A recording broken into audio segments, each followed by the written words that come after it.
제가 항상 이때쯤 되면 한 해를 마무리할 때쯤 되어서 말씀을 준비하다 보면 항상 머리에 떠오르는 부분이 있어요. 성경에서. 이게 바로 누가복음 13장 6절부터 나오는 말씀이에요. 거기 보면 어떤 사람이 무화과 나무를 갖다가 가지고 있는 과수원이 있는데 한 나무가 열매를 맺지 못하니까 찍어버리라고 주인이 이야기를 하죠. 그때 그 가원지기가 이렇게 말을 합니다. 주인이여, 금년에도 그대로 두소서. 내가 두릅하고 거름을 주리니 이후에 만일 열매가 열면 좋거니와 그렇지 않으면 찍어버리소서 하였다 하시니라. 이렇게 되어 있어요. 금년에도 좀 놔둬보십시오. 올해도 내가 열심히 두릅하고 거름도 주고 한번 길러보겠습니다. 그래서 열매가 없으면 그때 가서 찍어버리셔요. 이렇게 말을 하고 기회를 한번 더 달라고 말을 하죠. 우리가 한 해를 마무리할 때마다 주님에게 하는 말 아니에요? 기회를 한 번만 더 줘보세요. 2022년도에는 좀 더 나은 믿음으로 하나님 앞에 보여지겠습니다. 믿음의 열매를, 믿음, 소망, 사랑의 열매를 맺겠습니다. 또 이러고 한 해를 갖다 마무리하고 또 시작하는 우리는 아닌지 모르겠습니다.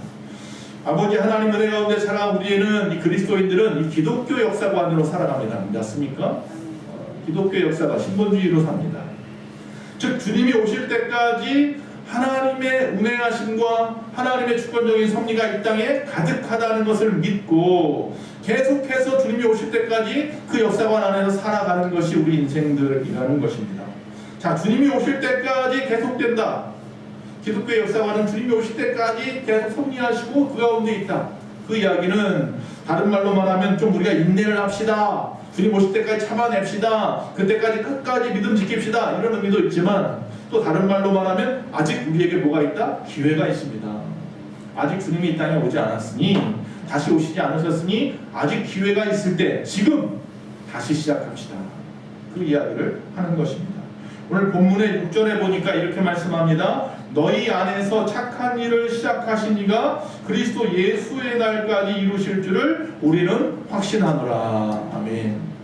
자, 이 본문 6절에 나와 있는 말씀에 보면 그리스도 예수의 날까지 이루실 줄을 우리는 확신한다. 이렇게 말하고 있다는 것입니다. 주님이 오실 때까지 우리가 계속해야 되는 것이 신앙생활입니다.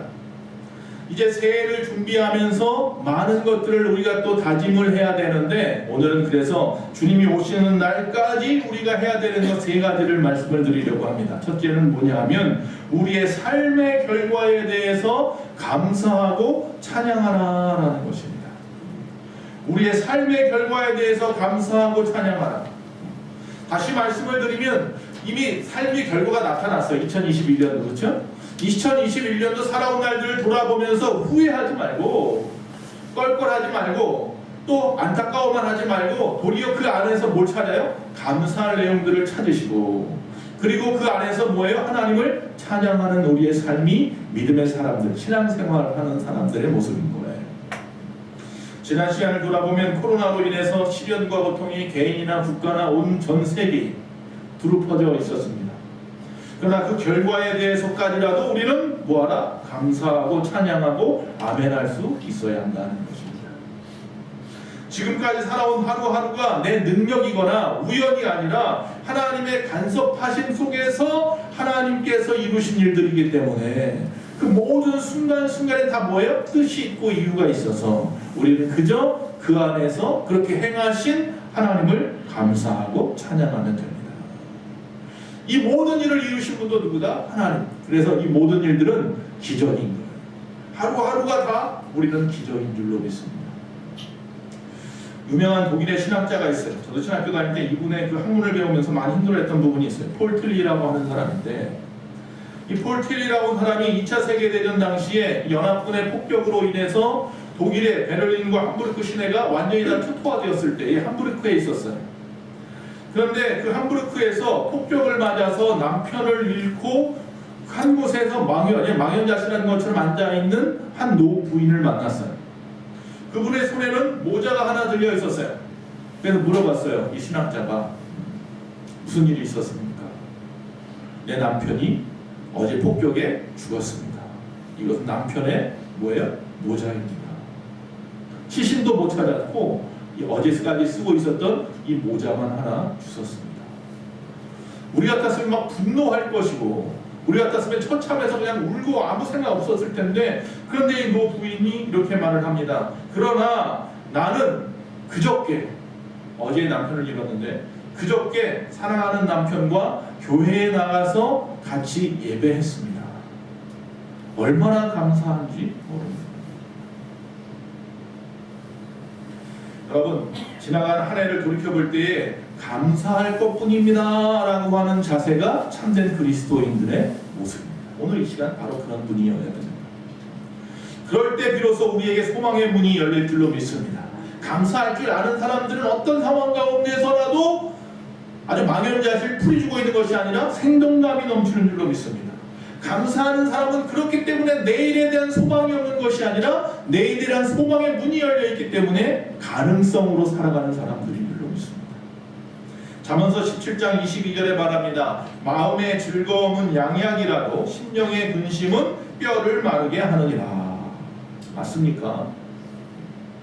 우리가 감사하는 마음, 즐거운 마음으로 있으면 우리의 앓던 병도 낫게 되지만, 우리가 그냥 무조건 근심하고 걱정하면 괜히 뼈가 마르는 것 같은 삶을 살아가는 거예요. 어느 그 2차 세계대전 당시도 어느 분이 이 고향에 돌아왔어요. 장교인데 전쟁을 치르고 고향에 들어왔어요. 근데 고향에 돌아와서 보니까 고향도 엉망진창이 되어 있고 자기 몸도 많이 상해 있었어요. 그래서 매일매일 같이 불만에 쌓여서 살아갔어요. 그러다가 온몸이 마비가 되는 현상이 나타났어요.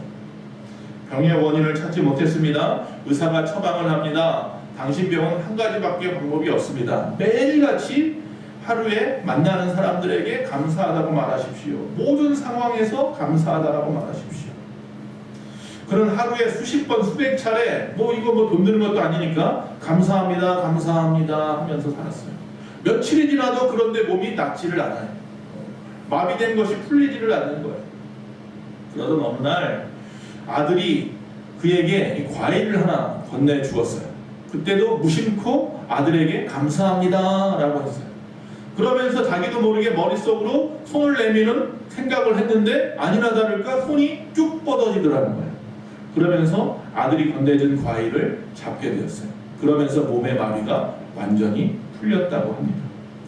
여러분, 이처럼 감사와 즐거운 마음으로 우리에게 오면, 우리가 살아가면 우리에게는요 새로운 치유의 힘과 생동력이, 또 창조의 문이 열리게 될 줄로 믿습니다. 제가 성탄절이 되면서 여러분도 마찬가지겠는데요, 한 10여 년 전까지만 해도 성탄 카드를 꽤 많이 받았어요. 근데 요새는 카드 쓰는 분이 없어요. 저도 요번에 보니까 딱 2장 받았어요. 카드를, 성탄 카드를. 그럼 뭐가 와요? 여기에 문자는 수십 통이 와요. 저 같은 경우는 이 교단 일도 하고 총회 일도 하고 이러다 보니까 총회 교회가 수백 개니까 거의 100여 통 이상 수백 통 오는 것 같아요. 그거 다 일일이 답변 안 해줄 수도 없잖아요.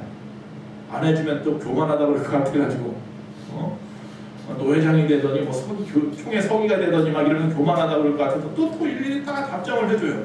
그분들이 보낼 만큼 보내야 되니까. 여러분, 우리가 이렇게 수십 통, 수백 통의 문자를 받고 그러는데 그 중에서 딱 하나 머릿속에 생각나는 게 하나 있었어요. 그 문자는 잃어버릴 수가 없어요.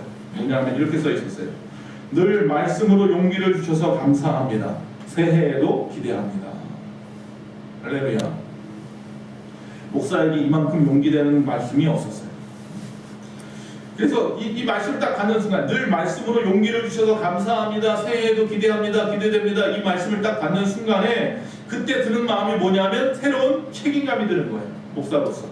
또 새로운 책임감이 들면서 또 어떤 마음이 들어요? 야, 감사하구나. 누군가 나를 통해서 감사한 마음이 생겼다고 하니 감사하구나 라는 마음이 들어요. 또 하나는 뭐냐 하면 2021년도 저도 마찬가지고 여러분 다 그렇겠지만 의기소침하는 일들이 많았는데도 불구하고 다시 시작할 힘이 생기는 거예요. 그래, 다시 또 시작해보자. 누군가 기대하는 사람이 나를 통해서 기대가 된다는 사람이 있으니 나도 또 다시 시작해보아야겠구나. 그런 힘이 또 다시 생기는 거예요. 여러분, 늘 말씀을 주셔서 그 용기를 주셔서 감사합니다, 내년에도 기대합니다, 이 말씀처럼 여러분 각자에게도 누군가는 기대하고 있어요. 여러분의 남편이, 여러분의 아내가, 여러분의 자녀들이 우리의 소망교회가 여러분에게 기대를 걸고 있습니다. 할렐루야. 그 기대에 저버리는 삶을 살지 않기를 간절히 바랍니다. 존 자웨시라고 하는 목사님이 이렇게 말씀을 했습니다. 감사는 사람에게 세 가지를 준다. 첫째는 예방제, 두 번째는 해독제, 세 번째는 방부제가 생기게 한다. 이렇게 말했어요. 감사하는 사람. 그래서 감사하는 사람은 첫 번째 어려움을 예방하고, 감사하는 사람은 두 번째 어떤 독소나 무슨 해가 와도 그것을 해독할 수 있고, 감사하는 사람은 부패한 사회 속에서 방부제 같은 사람이 될 것이다 라고 말씀하고 있는 거예요. 여러분, 올 한 해 감사함으로 마무리하시는 저와 여러분 되시기를 다시 한번 축원합니다.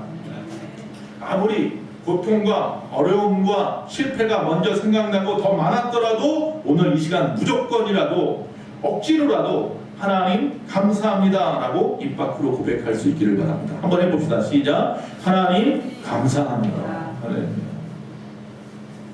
자, 두 번째, 자, 삶의 결과에 감사하고 찬양하라 이렇게 말했고요. 두 번째는 뭐냐면 결코 후회하지 말고 계속하십시오 라고 말합니다. 후회하지 말아야 합니다. 자, 어떤 결과에 대해서도 감사하고 찬양하는 것이 우리의 삶이고요. 두 번째는 뭐냐면 절대로 뭐하지 마라? 후회하지 마라. 우리에게는요, 주님이 우리에게 주신 사명을 감당하기에 결코 후회할 시간이 없어요. 주님이 여러분에게 주신 사명이 있단 말이에요.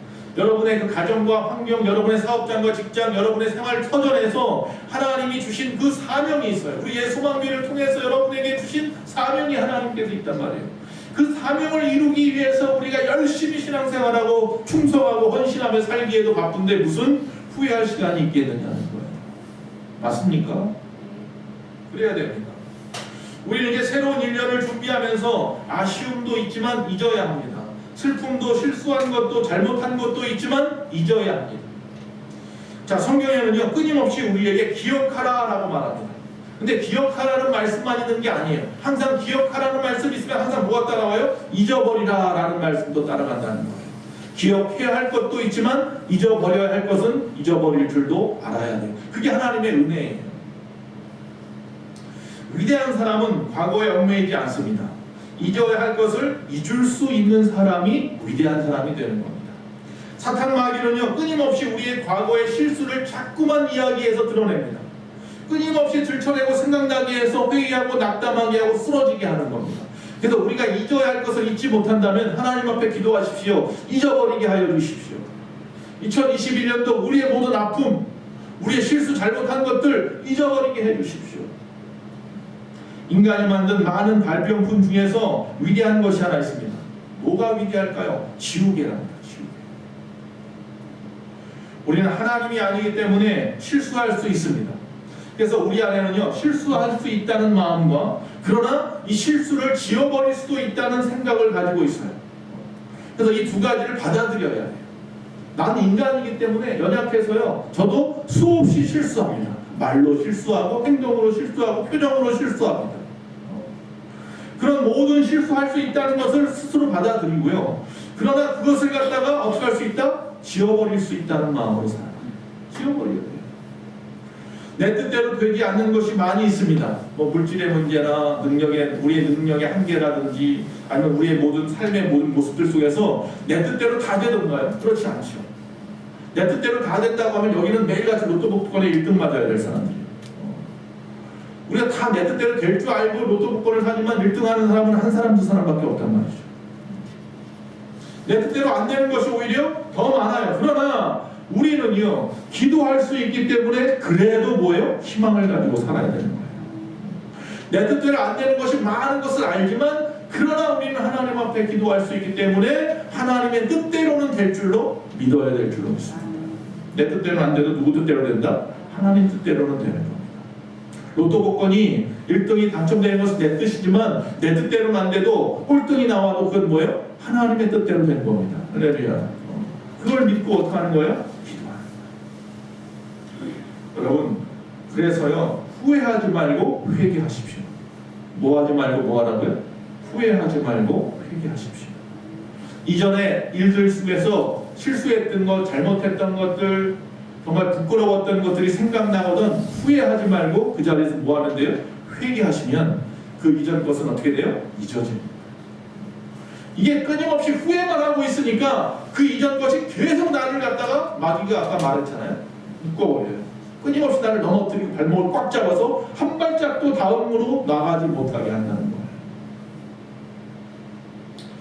여러분, 중동의 카페트가 유명하잖아요. 그래서 중동에 가는 분들은 이 카페트 사오는 분들이 많이 있는데, 그런데 이 카페트가요, 기계로 짜고 아주 정교하고 흠이 없는 카페트와 사람이 만들어서 조금 이렇게 흠이 있고 여러 가지 좀 부족해 보이는 카페트 중에서 어느 게 더 비쌀까요? 사람 손으로 만든 게 더 비싸요. 기계로 조금 더 실수 없이 만든 그 카페트보다 사람이 좀 엉성하게 실수가 좀 보이는 그렇게 만든 카페트가 훨씬 더 비싸요. 그걸 기억하셔야 됩니다. 다시 말하면 그 카페트의 값어치가 뭐냐면 그 사람의 실수한 흔적이에요. 그 실수한 흔적은 뭐예요? 수고의 흔적입니다.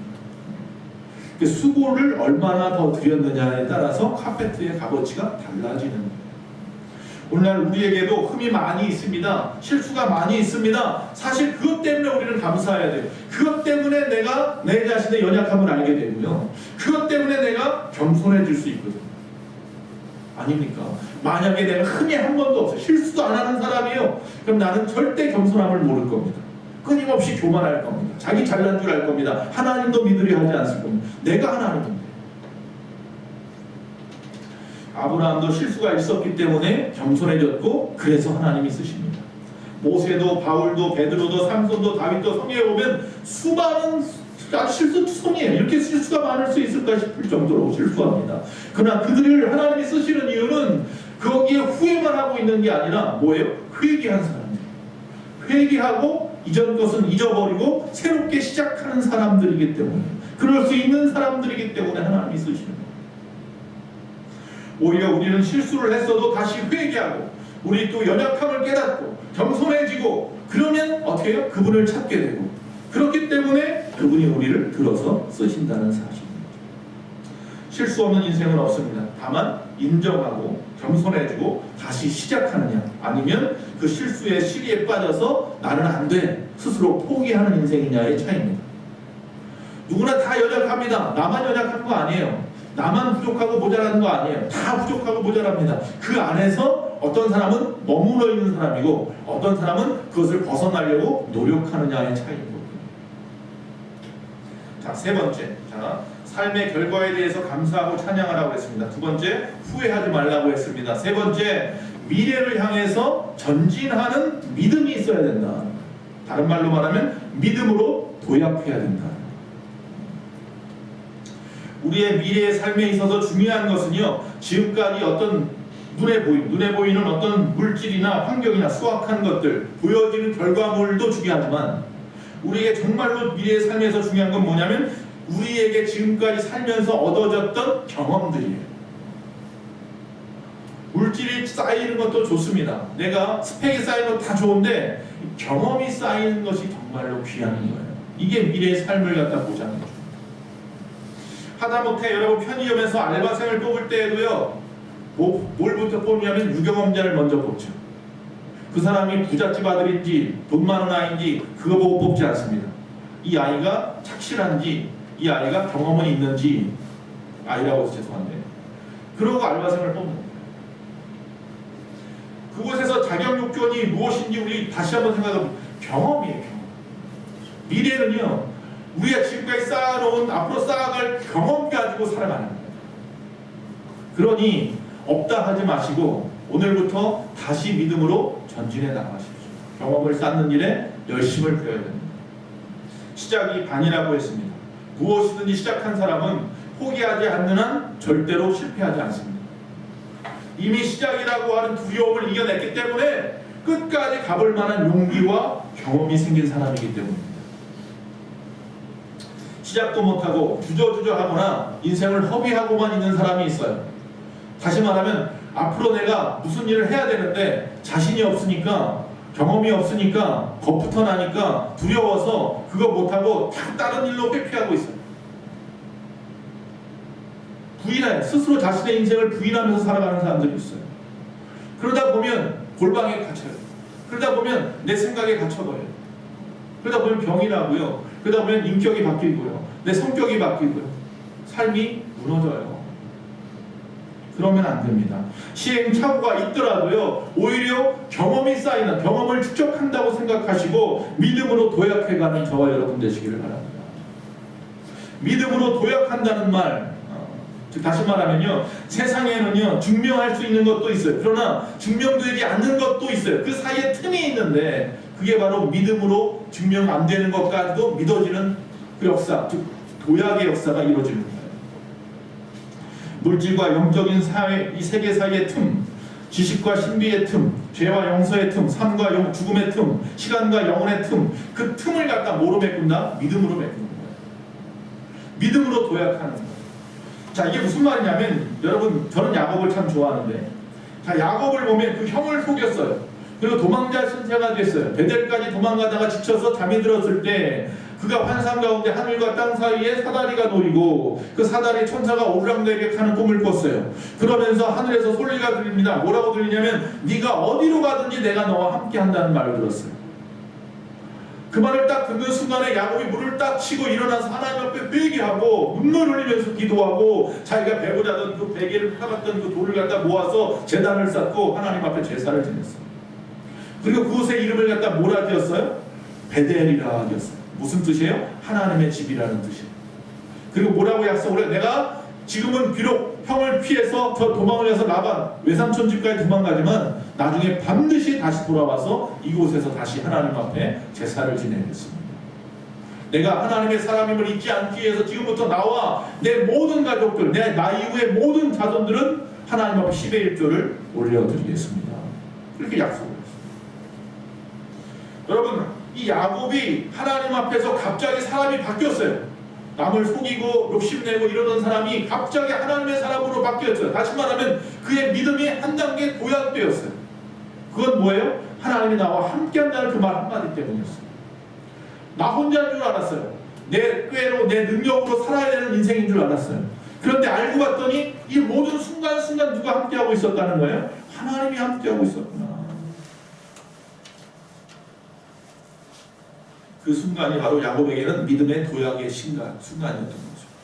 지금 이 순간에 여러분의 믿음이 도약하는 시간이 되었으면 좋겠어요. 여러분 뭐 평안하세요, 오늘도 뭐 조심하세요, 무탈하세요, 안녕하세요 이런 말씀 많이 듣습니다. 그러나 이제는 이런 인사보다는 승리하세요, 뛰어넘으세요, 믿음으로 도약합시다 이런 인사를 좀 할 수 있었으면 좋겠습니다. 지금 당장은 열매가 보이지 않는 나무일 수 있습니다. 그러나 뿌리만 잘 내려져 있다면요, 언젠가는 하늘을 향해서 두 팔을 벌리고요 열매를 맺는 날이 오는 줄로 믿습니다. 뿌리가 중요한 거죠. 뿌리가 살아있으면 언젠가 살아납니다. 겉에 보이는 것은 항상 가질지 몰라도 뿌리가 살아있으면 언젠가 봄날이 되어 다시 뿌리가 다시 힘을 얻어서 그 나무가 살아나는 것처럼 우리의 믿음의 뿌리가 하나님에게 꽉 박혀 있으면 절대로 지금은 비록 초라해 보일지 몰라도 항상 가지밖에 없을지 몰라도 어느 순간 인내하는 그 순간 하나님이 말씀하는 그 때가 되면 엄청난 열매를 맺는 인생이 될 줄로 믿습니다. 믿음의 도약은 그런 겁니다. 믿음의 뿌리를 다시 한번 깊이 뿌리를 박는 거예요. 주님에게 방법이 됩니다. 이 가습기를 제가 요새 써요. 교회에 있다 보니까 2층에 이제 춥잖아요. 너무 추워요. 얼음이 오니까 2층. 그러면 이제 사무실 2층에 있다 보니까 조그만 온풍기를 틀어놓고 있다 보니 그 안이 아주 그냥 건조해요. 처음엔 눈이 너무 뽀글뽀글한 거예요. 잠을 못 자서 그러나 참 많이 자는데 눈이 너무 뽀글뽀글하고 졸린 것처럼 막 그런 거예요. 알고 봤더니 뭐예요? 건조해서 그런 거더라고요. 그래서 가습기를 갖다 틀어놓으니까 그 안이 너무 좋은 거예요. 쾌적해진 거예요. 오히려 온도도 올라간 것 같아요. 이 온풍기 갖고 안 될 줄 알았는데 가습기까지 켜놓으니까 전체가 훈훈해지더라고요. 근데 가습기가 처음에 딱 키면 곧바로 나오지 않더라고요. 요새 거 곧바로 나오는지 모르겠는데 제가 가지고 있는 건 좀 오래된 건데 딱 트니까 한참 있다가 나오더라고요. 그래서 난 처음에 고장난 줄 알고 고장났나 그랬는데 알고 봤더니 기다리는 시간이 필요하더라고요. 끓는 시간이 필요한 거예요. 우리 인생도 가습기 같더라고요. 지금 당장은 좀 이렇게 아무 소리도 안 나는 것 같고 뭐 아무런 현상이 안 보이는 것 같지만 그 안에서 이미 그게 준비하고 있는 거예요. 그 안에서 막 끓고 있고요. 뭐 하고 이제 준비가 다 되고 있는 거예요. 그때 꺼버리면 안 돼요. 좀 더 기다려봐야 돼. 기다려 보니까 확 하고 나오더라고요. 여러분의 자녀들도 마찬가지예요. 지금은 아무것도 안 보이는 것 같고, 야, 너 뭐가 되겠냐? 이런 모습인지 모르겠지만 좀 기다려보세요. 지금 그 속에서요, 그 자신은요, 열심히 뭔가 끓이고 있어요. 뭔가 하려고 안에다 막 발버둥 치고 있는 거예요. 우린 옆에서 박수 쳐주고요, 용기를 불어넣어주고 응원만 하면 돼요. 믿음의 도약이 일어나면 되는 거예요. 그것을 위해서 기도해 주시면 돼요. 그 순간, 어느 순간 그가 내가 상상할 수 없는, 야곱이 바뀌어서 이스라엘이 될 줄은 누구도 생각하지 못했던 일이에요. 그 일이 일어났던 거죠. 사울이 바울이 되었단 말이에요. 누구도 상상할 수 없는 일이 일어나는 거예요. 여러분, 믿음으로 충만해지면 다 되어지고 나서 때가 되면 열매 맺고 하나님의 영광 돌리는 삶을 사는 우리가 될 줄로 믿습니다. 말씀을 마칩니다. 오늘 우리의 삶의 결과에 대해서 어떻게 하라고요? 감사합시다. 그리고 하나님 앞에 오히려 찬양합시다. 아니, 작년보다 더 부족하고 연약하고 더 많이 어려워졌더라도 오히려 하나님 앞에 감사하시고 찬양합시다. 그리고 후회하지 마세요. 이미 지나간 일에 대해서 후회하지 마시고 뭐 하라고요? 회개하세요. 그 모든 일들의 나의 잘못들, 모든 것들에 대해서 하나님 앞에 용서를 구하세요. 그리고 난 다음에 믿음으로 도약하세요. 믿음으로 미래를 바라보시면서 살아가세요. 어느 순간 나의 믿음이 2021년과 2022년이 하늘과 땅처럼 달라질 줄로 믿습니다. 그런 기대감을 가지고 한 해를 마무리하시고 2022년을 여는 우리의 소망 공동체 모든 심령들이 다 되시기를 간절히 축원합니다.